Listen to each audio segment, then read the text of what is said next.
Hola a todos, mi nombre es Pablo García, soy abogado especializado en Derecho Administrativo y en esta parte voy a hablaros de las características generales de las licitaciones en el sector de servicios generales o servicios auxiliares, pensando sobre todo en servicios vinculados a patrimonio inmobiliario, es decir, qué tipo de servicios contrata la Administración en este sector y cómo los contrata.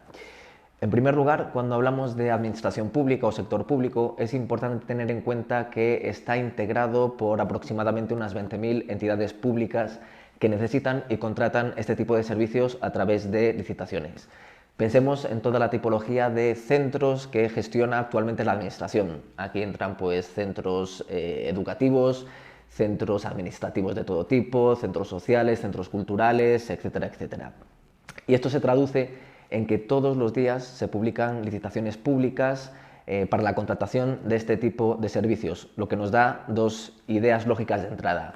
La primera es que es un sector muy amplio, donde hay cabida para un gran volumen de operadores económicos, y la segunda es que es inasumible analizar todas las licitaciones que se publican. Por eso es muy importante que definamos de inicio cuáles son la tipología de oportunidades que nos pueden interesar y en la que invertir nuestros esfuerzos y recursos, sobre todo atendiendo a nuestro modelo de gestión y también atendiendo a dónde podemos ser competitivos. Por ello, en esta parte os voy a hablar principalmente de la tipología de servicios que contrata la Administración, así como de los criterios habituales que utiliza la Administración para adjudicar los contratos y es lo que va a determinar si somos o no somos competitivos. Bien, en lo que respecta a la tipología de servicios que habitualmente contrata la Administración, cuando hablo de servicios generales o servicios auxiliares, me refiero principalmente a todos aquellos servicios vinculados a inmuebles públicos. Aquí entrarían pues, servicios de limpieza, jardinería, mantenimiento integral de edificios e instalaciones, servicios de conserjería, servicios de información y atención al público, control de accesos, servicios de vigilancia y seguridad, servicios de alarmas. Lo habitual es que la Administración convoque una licitación separada por cada uno de estos servicios. Y en cuanto a los modelos de contratación, habitualmente nos vamos a encontrar con 4 modelos. Por un lado tendríamos un primer modelo relativo a una licitación ordinaria por procedimiento abierto, que sería para la gestión de un servicio para un edificio centro. Aquí, por ejemplo, os incluye un servicio de conserjería en la sede de la Agencia de Vivienda y Rehabilitación de Andalucía en Málaga, que tendría un presupuesto base de licitación de 17.000 euros para un año. Tendríamos un segundo modelo, también mediante una licitación ordinaria por procedimiento abierto, que sería para la gestión de uno de estos servicios generales para varios centros dentro de un mismo término municipal. Y en este caso aquí, por ejemplo, tendríamos un servicio de mantenimiento y conservación de colegios públicos, edificios y dependencias municipales, en este caso del Ayuntamiento de Santa Cruz de Tenerife, que tendría un presupuesto base de licitación de 7.600.000 euros para 4 años. Tendríamos, por otro lado, un tercer modelo, que sería también mediante licitación ordinaria y procedimiento abierto, para la gestión de varios centros, en este caso de ámbito supramunicipal, en una o varias comunidades autónomas. Aquí, por ejemplo, tendríamos una licitación relativa a un servicio de limpieza en centros de FREMAP, que serían para las provincias de Barcelona, Girona, Asturias, Sevilla, Cádiz y Valencia. En este caso tendría un presupuesto de licitación de 1.484.000 euros y en esta tipología de licitaciones lo habitual es que se divida el objeto del contrato en diferentes lotes. Aquí en este caso tendríamos una división del contrato en 7 lotes, uno para la provincia de Barcelona, zona sur, otro para la provincia de Barcelona, zona norte, otro para la de Girona, Asturias, Sevilla, Cádiz y Valencia. De tal forma que las empresas pueden presentar una oferta ya sea para la totalidad del contrato o bien para uno o varios lotes concretos que le interesen dentro de todo el contrato. Y por último, también tendríamos un cuarto modelo que en este caso sería relativo a un acuerdo marco, donde la Administración en este caso lo que hace es una preselección de proveedores de servicio, entre los cuales adjudica durante un periodo de tiempo máximo de 4 años contratos basados en ese acuerdo marco. Aquí bueno, es bastante interesante el acuerdo marco para la contratación centralizada de los servicios de limpieza para la Administración de la Generalitat Valenciana, que en este caso tendría un presupuesto de 100 millones de euros dividido en 21 lotes. En lo que respecta a la duración de los contratos, la Ley de Contratos de Sector Público fija un límite máximo para los contratos de servicios de 5 años. Dentro de ese marco máximo, cada administración lo configura como mejor se adapte a sus necesidades.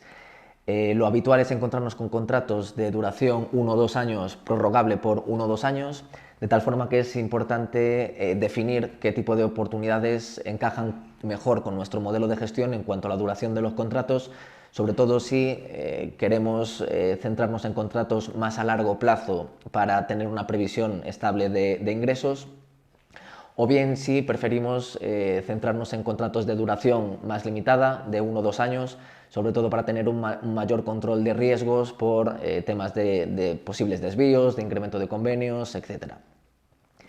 Y por otra parte es importante tener en cuenta en este tipo de servicios que lo habitual es que se imponga la subrogación de trabajadores que estén actualmente prestando ese servicio, porque normalmente es una cláusula que contemplan los convenios colectivos de aplicación. En esta parte, es importante hacer un análisis de riesgos, sobre todo por posibles responsabilidades económicas que se pudieran derivar de la anterior contrata, y para lo cual, ya os aviso que lanzaremos una webinar específica sobre este tema de subrogación de trabajadores.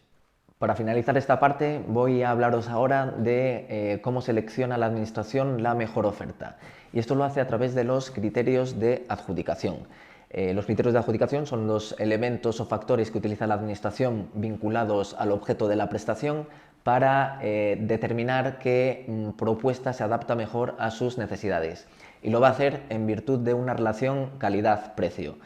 La regla general es que se van a utilizar una pluralidad de criterios, uno de ellos será el precio y otros criterios pues serán o bien de tipo objetivo o tipo subjetivo. A continuación vamos a ver la tipología de criterios que puede utilizar la Administración.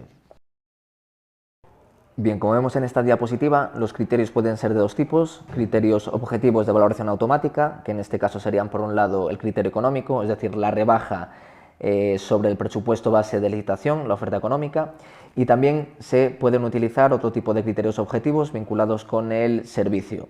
Es habitual que se valore la oferta de una bolsa de horas extraordinaria sin coste adicional o, por ejemplo, la utilización de productos respetuosos con el medio ambiente.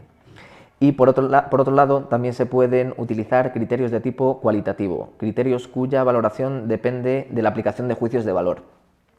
En este caso, lo que nos van a valorar o lo que deberemos aportar es una memoria técnica donde detallemos la organización y coherencia de nuestra propuesta de servicio, detallando las prestaciones, detallando los medios que vamos a poner a disposición del contrato, etc. Aquí vemos un ejemplo de una licitación. En este caso se trataría de un servicio de limpieza de sedes judiciales de la provincia de Cádiz. En este caso tendría un presupuesto base máximo de 2.500.000 euros dividido en 3 lotes. Y en este caso lo que se valora son, por un lado, efectivamente criterios subjetivos o mediante aplicación de juicio de valor, donde lo que nos exigen es aportar una proposición técnica valorable con un máximo de 35 puntos. Por un lado, se valora el plan de limpieza con 30 puntos, donde se deben desglosar los apartados que vienen definidos en las bases, que en este caso serían la descripción del edificio, el programa de trabajo que incluya el desglose del servicio, la descripción del sistema de control y supervisión, la descripción de los medios materiales a utilizar, maquinaria, productos de limpieza, material de limpieza, y la descripción y programación de la limpieza especializada de archivos y calabozos. En este caso también se incluye y se valora el programa de gestión de residuos con un máximo de 5 puntos, y se valora la inclusión de una propuesta de mejora con 15 puntos, que sería la relativa a la retirada y destrucción de documentos confidenciales. Y por otro lado se valoran criterios objetivos. Por un lado estaría la proposición económica con un máximo de 30 puntos, donde se le otorgaría la máxima puntuación a la empresa que presenta la oferta económica más baja, y a las demás se le otorgaría una puntuación proporcional en aplicación de la fórmula que estaría prevista en las bases de la convocatoria. Y también se incluyen o se valoran mejoras adicionales de tipo objetivo con un máximo de 20 puntos, que en este caso serían ofertar una brigada de acción inmediata para situaciones de emergencia, así como horas de servicio adicionales a las exigidas en el pliego de prescripciones técnicas. Bien, en lo que respecta a la memoria técnica, es muy recomendable tener preparada ya de entrada una propuesta comercial base, una memoria o proyecto de servicio base, donde tengamos descritos lo más detallado posible todas las prestaciones incluidas dentro de nuestro servicio, cómo lo organizamos, qué medios tenemos, etcétera, etcétera. Y con esa propuesta base, adaptarla en cada licitación según las necesidades del cliente, solicitar información adicional al cliente en la fase de presentación de ofertas, incluso pedir la realización de una visita para conocer de primera mano los centros que van a ser objeto de gestión, de tal forma que adaptemos al máximo esa propuesta base. Y en lo que respecta a la proposición económica, es muy importante tener en cuenta la subrogación de trabajadores y hacer un análisis exhaustivo de los costes, pensar en los ajustes que se pueden hacer en la plantilla para poder optimizarla al máximo, etcétera, etcétera. Hasta aquí serían las características generales de las licitaciones en el sector de servicios auxiliares vinculados a patrimonio inmobiliario de las administraciones públicas. Espero que haya sido de vuestro interés y si necesitáis información adicional podéis solicitarla bien a través del canal o a través de la web.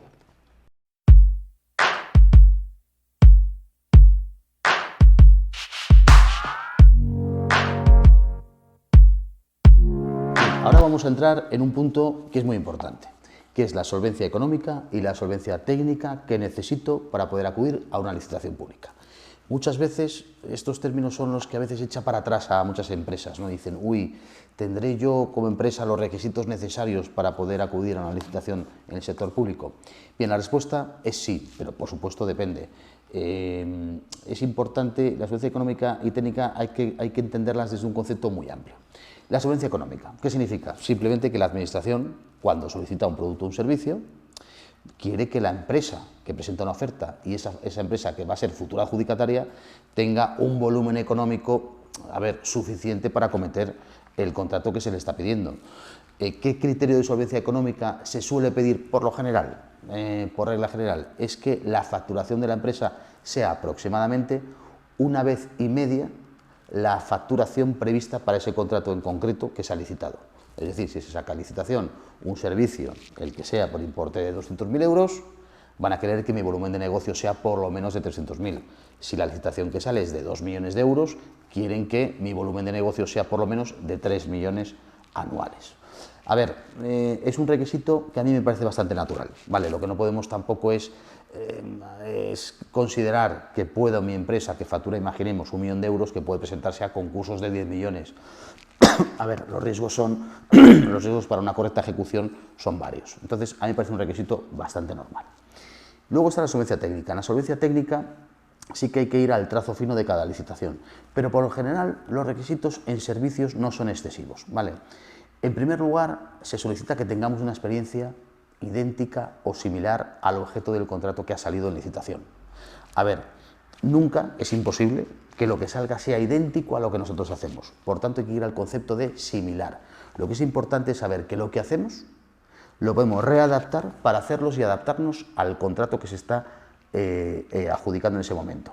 Por tanto, es importante explicar que tenemos esa solvencia técnica y que lo que hacemos, hemos hecho ya contratos similares, aunque no sean idénticos al que se ha solicitado. Ahí el saberlo explicar es donde está el matiz.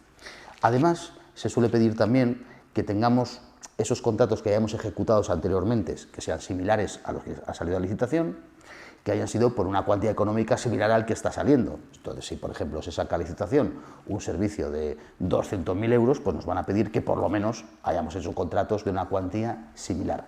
Normalmente el requisito lo ponen en que hayamos hecho contratos por una facturación igual o superior al 70% del contrato público que ha salido a licitación. También nuevamente volvemos a un requisito de bastante natural y bastante normal. Oye, se está pidiendo precisamente empresas que sepan hacer lo que está pidiendo la administración pública.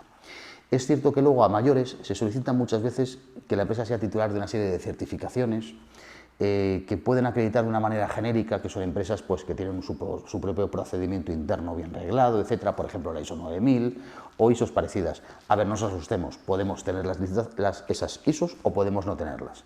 hay una manera de conseguir cumplir ese requisito sin tener la ISO, al que me referiré más adelante.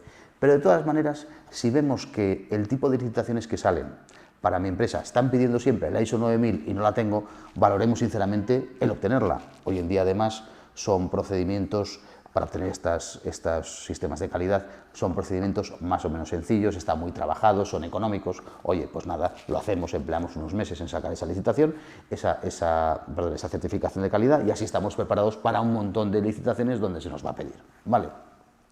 Luego, a mayores de estos requisitos generales, muchas veces también se pide una solvencia en los recursos humanos que pongamos a disposición de la ejecución del contrato. Oye, pues si se trata de un servicio, imaginemos, de limpieza viaria, pues a lo mejor se pide un ingeniero con tal certificación o tal solvencia técnica. Si se pide un servicio, imaginemos, de publicidad, pues una empresa, una persona licenciada en Ciencias de la Información. Bien, me lo estoy inventando, en cada una exigen una serie de perfiles, pero es que esos perfiles normalmente las empresas lo tenéis, porque como os dedicáis al mismo servicio en el sector privado, tenéis precisamente a ese personal ya incorporado. Y nuevamente, otra vez, si no tenemos un perfil muy concreto, que a veces ocurre que se pide en una licitación un perfil en recursos humanos muy específico, no pasa nada. Hay una manera de obtenerlo, que además es muy normal en el sector público, que es a través de acuerdos de cesión de solvencia, subcontratación, etcétera, a los que me referiré más adelante. Bien, y ahora voy a mencionaros un aspecto muy importante y por favor tomar nota porque en estos matices puede haber mucho que ganar, ¿vale? A ver, cuando hablamos de administración pública, contratar con la administración, prestarle servicios, siempre estamos hablando, parece que estamos hablando siempre de la licitación ordinaria. Servicio de limpieza para la sede de educación en tal ciudad. Bien, por supuesto, eso es muy importante, muy interesante y hay que ir haciendo seguimiento, hacer un estudio de cuál es mi nicho de mercado, de mi producto o servicio, etcétera, para ver qué tipo de contrato puedo ir. Pero hay una figura que está regulada en la Ley de Contrato del Sector Público que es muy importante y curiosamente muchas empresas lo pasan por alto y yo diría que es lo que más valor añadido tiene, que son los llamados acuerdos marco, que muchos habréis oído hablar de él.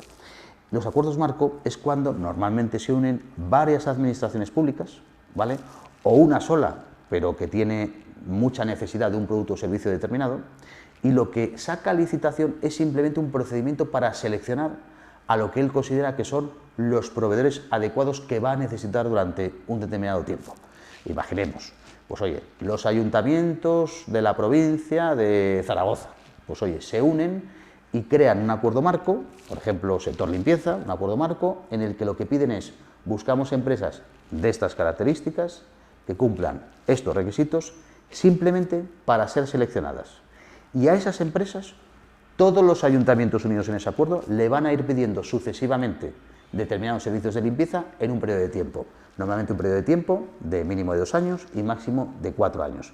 Y lo que nos vamos a encontrar, lo más importante de esto es que nos vamos a encontrar con un mercado cerrado a la competencia. Es decir, durante la duración del acuerdo marco, todas esas entidades locales, cuando necesiten un servicio de limpieza, y los van a necesitar mucho a lo largo de 4 años, solamente se lo van a pedir a estas 3 empresas y solamente van a competir esas 3 empresas en cada servicio de limpieza que soliciten esos 80, 100 o 200 ayuntamientos unidos en el acuerdo marco. Dada la importancia que tiene, he sacado un ejemplo que es un acuerdo marco, por ejemplo, muy reciente, para la selección de empresas que presten servicios generales de limpieza y prestaciones relacionadas en las instalaciones del Ministerio de Defensa. Este es por un periodo de 2 años y con un importe económico aproximado de 277 millones de euros. ¿Qué significa? Que la Administración Pública, en este caso el Ministerio de Defensa, va a sacar aproximadamente 300, 400 pedidos de limpieza por importe global de aproximadamente 277 millones de euros y solamente va a ser adjudicado a las 3 empresas que haya seleccionado en ese acuerdo marco. Por favor, tenedlo muy en cuenta porque os vais a encontrar muchos acuerdos marcos donde reunimos los requisitos para poder ser en una empresa seleccionada y resulta que a ese acuerdo marco se presentan solo 2, 3 empresas, sobre todo muchas pensando que eso debe ser para empresas muy grandes porque el importe es muy fuerte. No, no, no. Tener en cuenta que esos 277 millones se van a dividir en cientos de licitaciones y que el requisito, por ejemplo, de solvencia económica va a ser a lo mejor de empresas que facturen 1,5 millones, 2 millones de euros, de tal forma que muchas empresas se asustan, no se presentan, ni siquiera estudian ese proyecto y se quedan fuera de una oportunidad increíble, y es que durante 2 años vayan a recibir siempre peticiones y pedidos de un montón de administraciones públicas unidas en ese acuerdo marco. Bien, nos vamos a referir ahora a un punto que es un poco abstracto, pero es muy importante contarlo, ¿vale?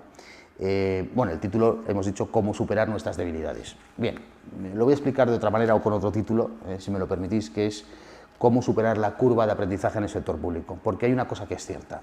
El sector privado tiene su curva de aprendizaje. Todas las empresas que nos estéis escuchando, igual que la mía propia, pues en cada nicho de mercado en que nos hemos metido hemos tenido nuestra curva de aprendizaje, es normal. Y el sector público tiene la suya, tiene unas reglas del juego, con una cosa muy positiva: las reglas del juego están regladas, están reguladas, las conocemos de antemano y lo único que hay que hacer es conocerlas, interiorizarlas y cumplirlas, ¿vale? Pero aún así no nos podemos hacer trampas al solitario, hay que pasar un periodo de aprendizaje.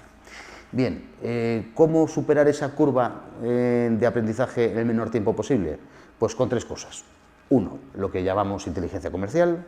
Segundo, con un buen mapa de alianzas, al que me referiré más adelante. Y en tercer lugar, aprendiendo a construir ofertas para la administración pública, que tiene su propia idiosincrasia y hay que conocerla. Son pequeñas cositas, pero hay que saberlas hacer, ¿vale? Respecto al primer punto, inteligencia comercial, bien, cuando estamos en el sector privado tenemos que tener en cuenta una serie de factores al dirigirnos a un cliente nuevo o a un potencial cliente. En el sector público también. ¿Qué información tenemos que saber?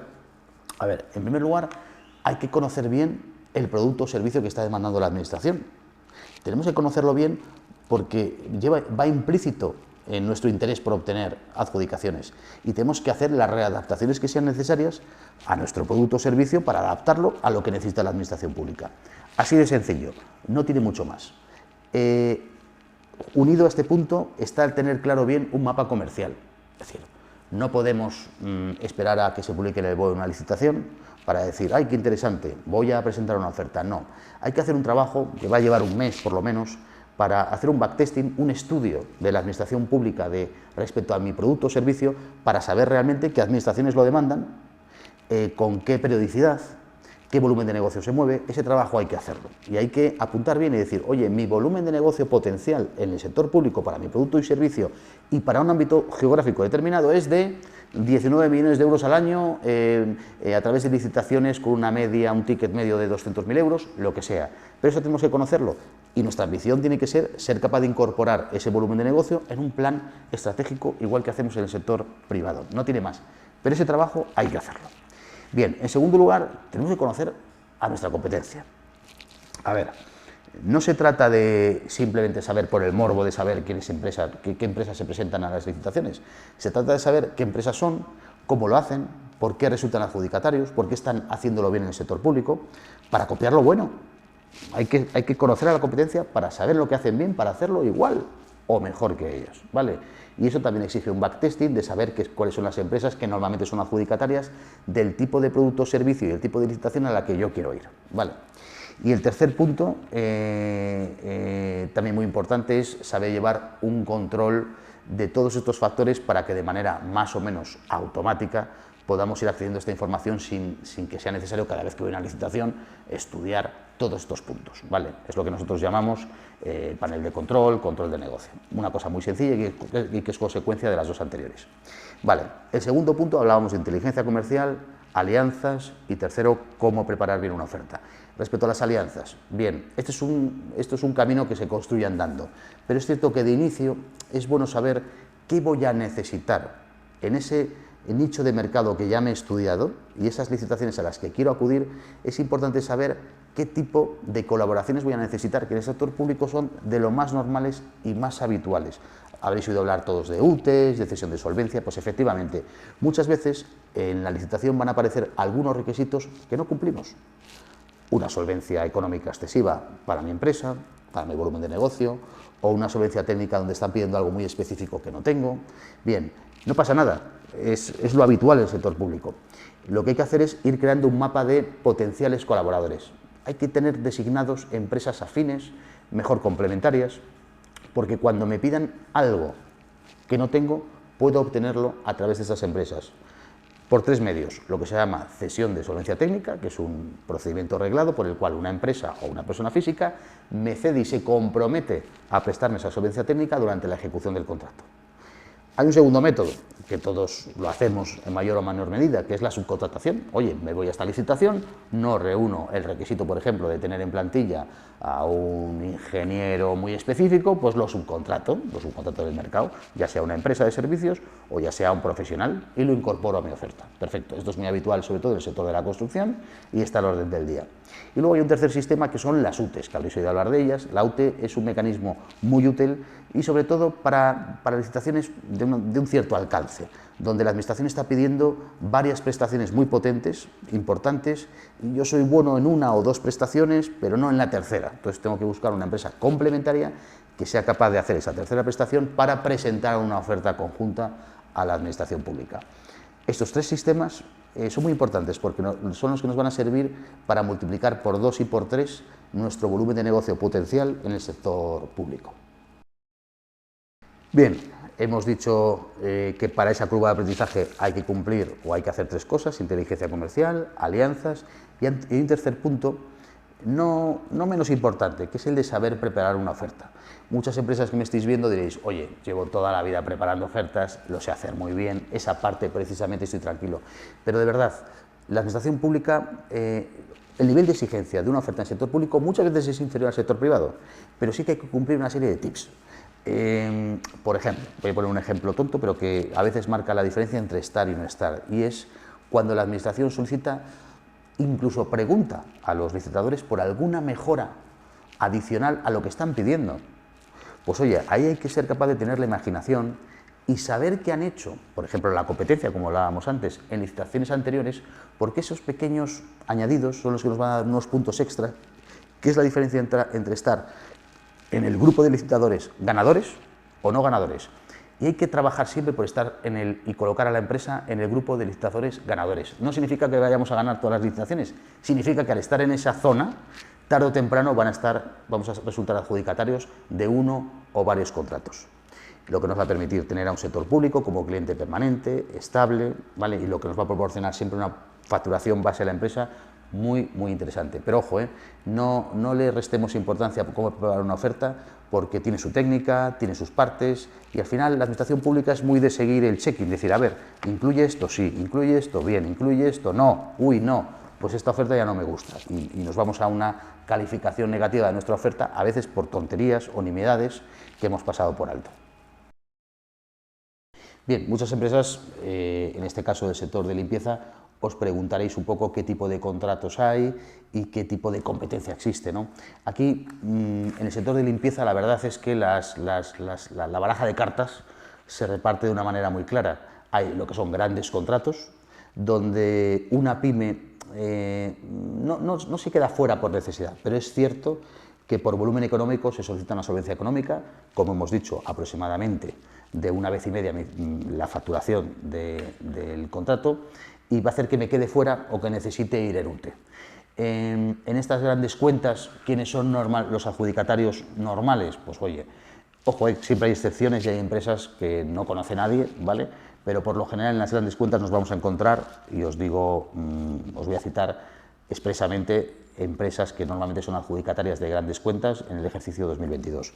Os enumero CLECE, que conocemos todos, Urbaser, OHL, que también conocemos todos, Multiserveis, Davant, Ferrovial, que conocemos todo, Altenia, Óptima, Eulen, por supuesto, Soldene, SACIR, también lo conocemos, FISA, Acciona. Bien, como veis son todos nombres, a todos os sonarán la mayoría de estos nombres, son empresas que tienen un volumen de negocio brutal y que pueden acceder a contratos de varias, a veces de varias decenas de millones de euros. Pero, ojo, lo importante desde mi punto de vista es el resto de contratos. Son los que realmente son interesantes para una pyme del sector de limpieza. Y cuando me refiero a una pyme, me refiero a empresas que pueden facturar no mucho, ¿vale? Y que facturan a lo mejor hasta 50, 60 millones de euros. Obviamente aquí hay graduaciones, hay contratos pequeñitos, medianos y grandes. También, lógicamente, dentro de este segmento, pues oye, una empresa que factura 50 millones probablemente no le interese un servicio de limpieza de 150.000 euros, además en un ámbito geográfico fuera de su alcance.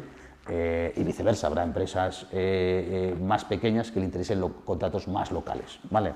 Por citaros algunos, pues Clanser S.A., Limpiasol, Indesa, Moncobra, Loquímica, Capros, Team Service Facility, Hispánica de Limpiezas, Fuertes Servicios. Aquí hay muchas empresas, ¿vale?